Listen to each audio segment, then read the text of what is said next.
pra dizer que o Mirassol é um fenômeno, né? Uma equipe que subiu para a primeira divisão no ano passado, disputando pela primeira vez a Série A, já embocou uma vaga de Libertadores e continua com um trabalho muito sério. A equipe passou aí por uma reformulação de elenco, embora a base tenha sido mantida. E nós estamos em contato com o Tairiton Souza, ele é influenciador. Olha só, já está com a gente conectado, todo o aparato voltado para as cores amarela e verde do Mirassol. Quase 16 mil seguidores no Instagram, quase 2 mil no YouTube.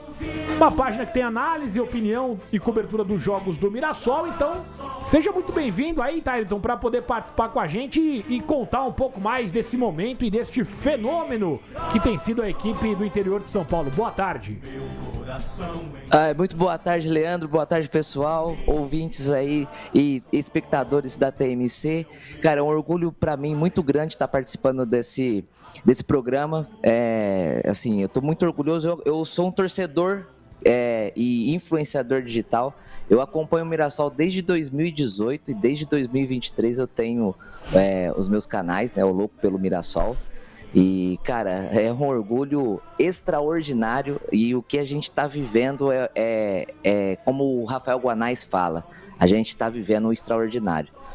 Para um time que até 5 anos atrás, quem diria em 2020, não tinha nem divisão nacional, hoje, em 2026, nós vamos disputar uma Libertadores. Eu acho que nem nos sonhos do mais otimista torcedor do Mirassol a gente não estaria pensando nisso, né, cara? Então, para nós aqui, torcedores do Mirassol, a cidade de Mirassol, a região de Mirassol, a gente realmente está vivendo um sonho maravilhoso. A gente está vivendo anos espetaculares, né, dentro do futebol. Muita gente está passando a conhecer o Mirassol a partir de agora. Começou a ver e conhecer e saber do Mirassol a partir de 2025, na nossa aparição aí na Série A do Campeonato Brasileiro. Mas eu vou falar uma coisa para vocês. Vocês vão ouvir falar do Mirassol por muitos e muitos anos. Essa é a expectativa, né? Tairiton Souza, influenciador aí da torcedor do Mirassol e também levando, né, conteúdo, levando informações do time que é a sensação do momento, Ivanzinho. Tairiton, prazer em conversar com você. Cara, qual é o peso que tem a venda do Luiz Araújo para esse crescimento do Mirassol? Cara, essa venda do Luiz Araújo, Ivan, vou falar uma coisa para você que foi uma mudança de chave que houve no Mirassol, tá? A diretoria atual, ela tá há 30 anos no Mirassol e teve, assim, como qualquer clube de pequeno porte e do interior de São Paulo, ele passa por muitas dificuldades para fazer futebol. E a venda do Luiz Araújo, ele veio para mudar virar essa chave. O Mirassol, ele não pegou esse dinheiro e resolveu contratar jogadores para tentar alavancar o time, né? Esportivamente falando. Ele simplesmente pegou o dinheiro que recebeu do Luiz Araújo e resolveu realmente investir numa base, fazer uma base sólida para chegar onde nós estamos hoje. O CT ele foi inaugurado em novembro de 2018, né? Então, a partir daí, o pessoal morava e treinava dentro do estádio, né? No José Maria de Campos Maia, lá no Maião, academia, fazia-se tudo por lá. Hoje tem uma estrutura grande, uma estrutura tecnológica que, assim, muitas pessoas que trabalham no futebol falam que é uma das melhores do Brasil, né? Que não deve nada a nenhum outro centro de treinamento de grandes clubes e até mesmo de europeus. Essa foi a virada de chave, Ivan.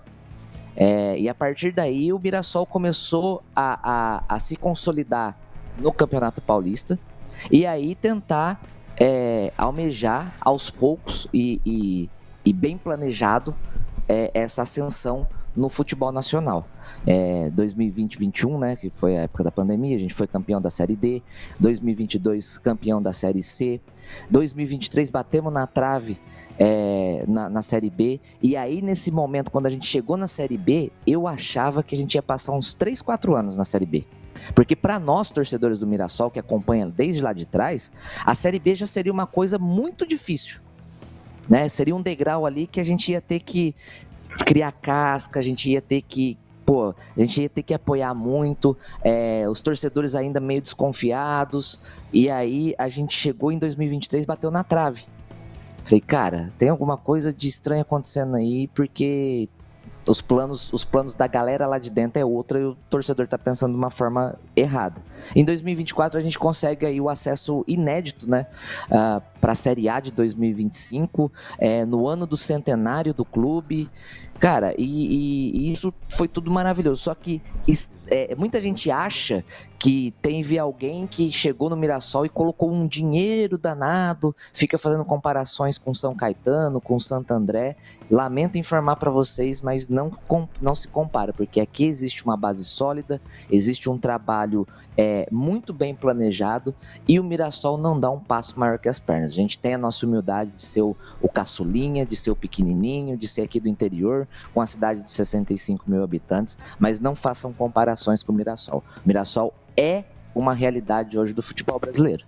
Para quem não entendeu, eu me referi ao atacante do Flamengo hoje, o Luiz Araújo. Revelado pelo Exato, Mirassol. ele foi revelado pelo Mirassol, foi pro São Paulo, ainda nas categorias de base, subiu pro profissional, ele foi emprestado, voltou, e com o Ceni ele recebeu mais oportunidades em 2017. E aí sim acontece a venda do Luiz Araújo pro futebol francês. É aí que o Mirassol ganha uma porcentagem importante. E ganha também quando ele volta pro Flamengo, aquele mecanismo de solidariedade da FIFA. Renatinha, sua pergunta para o Tairiton Souza, influenciador que trabalha aí com o Mirassol.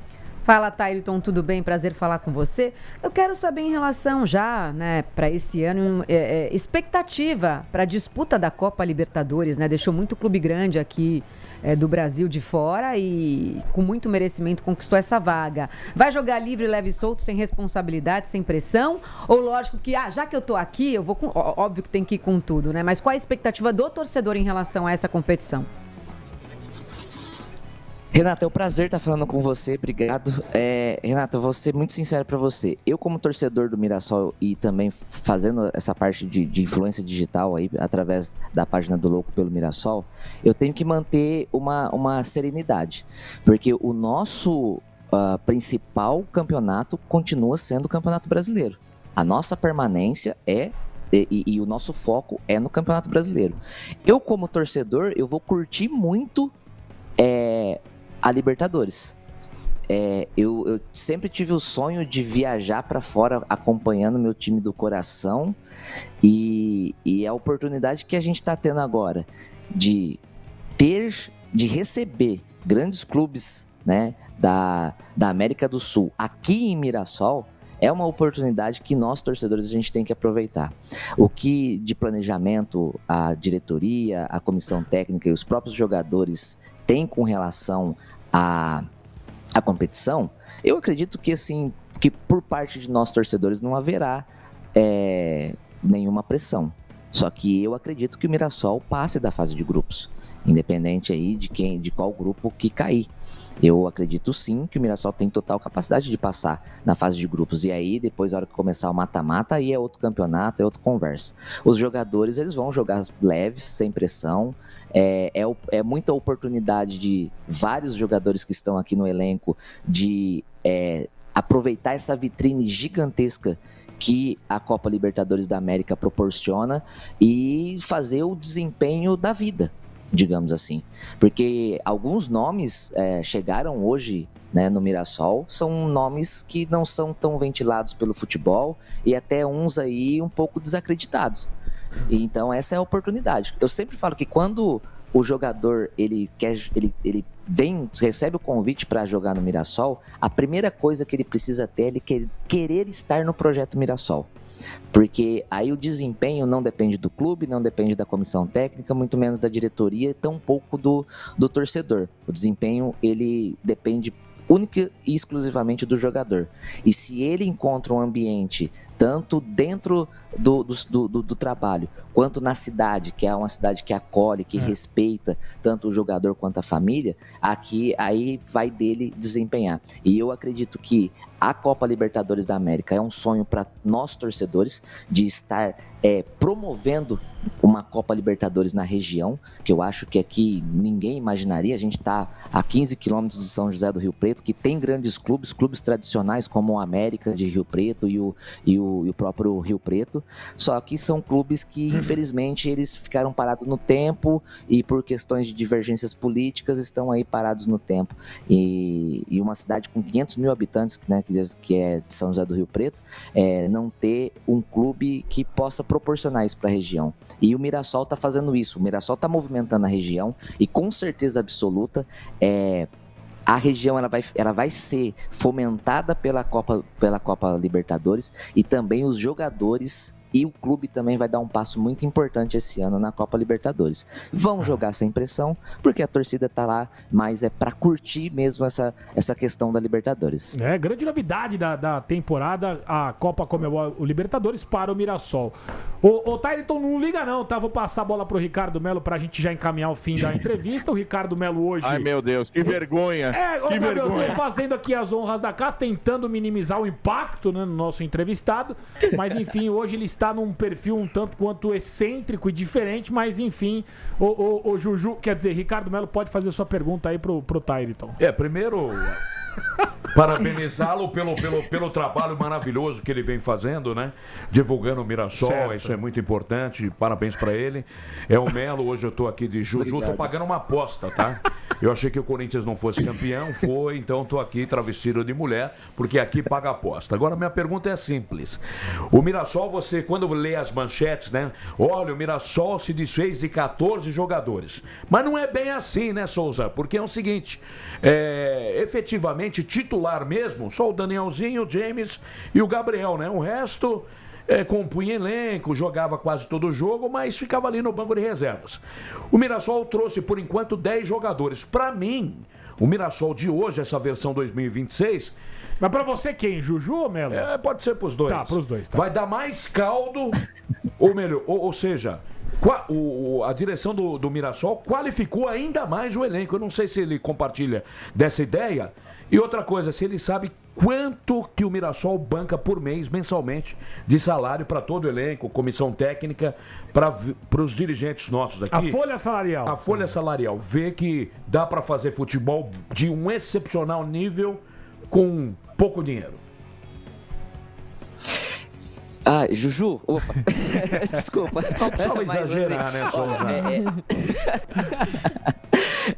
Não, cara, é o seguinte, eu concordo com isso que você fala, porque assim, houve aí 15 saídas do elenco do Mirassol, mas desses 15, somente 3, e colocando o Chico da Costa, que entrou em alguns jogos, foi titular, vamos arredondar aí para 5 jogadores titulares. E o Mirassol trouxe 10 jogadores, né? Pela primeira vez o Mirassol tá tendo mais de um estrangeiro, né? O Mirassol teve, eu acho que se eu não me engano, em 2019, 2020, teve um chinês que nem chegou a jogar, mas ele tava compondo o elenco. E agora a gente tem aí jogadores estrangeiros, né? O Galeano, o Lucas Mugni.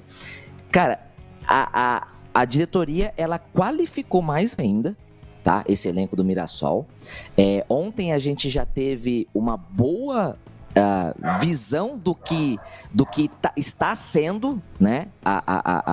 O que pode ser esse 2026 do Mirassol, porque, cara, o Lucas Mugni me surpreendeu, a entrada também do Galeano, cara, foi sensacional, o time manteve a base, né? A gente já conhecia Luizão, João Vitor, Reinaldo nem se fala, o Dani Borges, e cara, assim, eu acho que tem muito caldo ainda para rolar. Porque nós estamos falando aí de um início de temporada. Mirassol tá aí há 15 dias treinando. E eu vou falar para você, eu concordo isso com você. Quando a gente fala assim de desmanche, cara, desmanche é quando você perde 5, 6, 8 titulares do time. Aí você pode citar como se garantir como se fosse um desmanche. E falando da folha salarial, o ano passado, a folha salarial do clube, tá? Quando eu falo do clube, é todo mundo. Futebol profissional, futebol de base, funcionários. Ele variava em torno de 4 milhões e 200 mil reais por mês. tá? Esse ano teve que ter um aumento de pessoas, né? E outros jogadores recebendo mais. Pode-se chegar a 6,7 milhões de reais a folha salarial do Mirassol, que mais um ano continua sendo o clube com menor folha salarial dos 20 da Série A e também o clube com menos orçamento dos 20 da Série A de 2026. Tá certo. Muito legal, então, o Tyriton Souza, ele que é influenciador destinado e voltado com os conteúdos do Mirassol. Gaviva, pra gente liberar, quer acrescentar alguma coisa? Fazer aí a sua pergunta pra gente liberar o nosso convidado, que certamente vai ter um ano de muito sucesso, porque o Mirassol vai pras cabeças, hein, Gaviva? É isso mesmo, Lele. Eu queria perguntar pro Tyriton, que é uma cidade de 65 mil habitantes, uma cidade considerada pequena, vocês devem cruzar toda hora com os jogadores, né? Como é que é isso aí? Tá na padaria, tá o jogador, tá no mercado, tá no shopping, rola isso daí ou não? Cara, rola. Eu vou te contar uma coisa pra vocês aqui, que é o seguinte, eu costumo brincar que eu encontro muito jogador no hortifruti do supermercado. Ó, que beleza. Eu não sei o porquê, mas se você quiser encontrar um jogador do Mirassol, é só você ir no hortifruti do supermercado, que ele tá lá escolhendo as frutas, as verduras e os legumes para levar para casa. Mas a gente encontra assim. E sabe o que é mais interessante aqui em Mirassol, cara? É que ninguém fala de futebol com os jogadores, cara. Sabe, ninguém vai lá para cobrar o cara. Ou a primeira abordagem é parabenizando, né? E perguntam, você tá se sentindo bem aqui? Tá tudo certo? Você tá precisando de alguma coisa? E a outra é o seguinte, vamos tirar uma foto? Ninguém. Normal, né? A gente pode ter vindo de uma derrota. A gente pode ter vindo de uma derrota. Você encontra o cara na rua, você fala assim, pô, fulano, tudo bem? Tá tudo certo com você? Tá faltando alguma coisa? Não, tá tudo certo, tá tudo bem. Pô, obrigado, continua assim. Hoje não deu, mas, pô, vamos que vamos, você tem nosso apoio. Cara, e isso é muito interessante, porque aqui em Mirassol, o pessoal fala que o Mirassol não tem camisa, não tem pressão. Não tem mesmo. Aqui o cara não tem pressão. Então, assim, recentemente o Rafael Guanais deu uma entrevista coletiva falando, beleza, se aqui não tem pressão, então vamos nos aproveitar desse privilégio que a gente tem e vamos colocar como um algo a mais. E jogar no bola, nosso né? dia a dia. Só jogar bola, sem se preocupar muito. E jogar bola. Exato. Não tem muita preocupação. Aqui, eu já conversei com vários jogadores que tiveram passagens por vários clubes do futebol brasileiro, e o cara chegar pra mim e falar assim, cara, aqui eu tenho a tranquilidade de sair de um jogo e ir pra um restaurante almoçar com a minha família, jantar com a minha família, que eu sei que ninguém vai me barrar, vai me xingar, vai me criticar. Eu falei assim, cara, aqui é completamente diferente. E ele falou assim, sem contar que com 15 minutos eu chego no CT. Legal demais, viu, Tyriton? Muito obrigado pelo seu bate-papo. Certamente um ano muito promissor, mais uma vez, pro Mirassol. Vamos falar bastante ainda numa próxima oportunidade, tá certo? Bom ano pra você e pro Mirassol. Muito obrigado, galera. Obrigado, agradeço demais a oportunidade. Valeu mesmo e um bom programa pra vocês aí.